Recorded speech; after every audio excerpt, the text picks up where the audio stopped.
ముద్రగడ పద్మనాభం గారు అప్పుడే నాకు 2008లోనే చాలా సలహాలు ఇచ్చారు.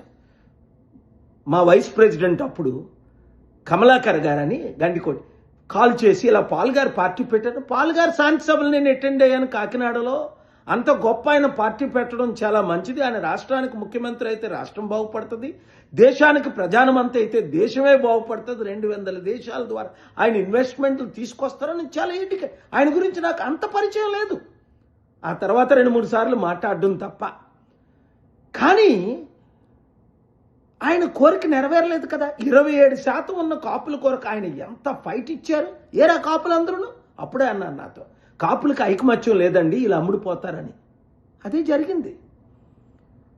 రాజకీయ వాళ్ళ పార్టీలు పదవుల కొరకు ఇప్పుడు చనిపోయిన తర్వాత కూడా రచ్చ చేస్తున్నారే తప్ప. కాపులారా ఒకటి గమనించండి, ముద్రగడ పద్మనాభం కోరిక ఏంటి?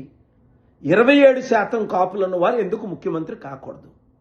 ఏ 3% ఉన్నోళ్ళే 5% ఉన్నోళ్ళే మనల్ని ఏలాల 70-80 సంవత్సరాలు.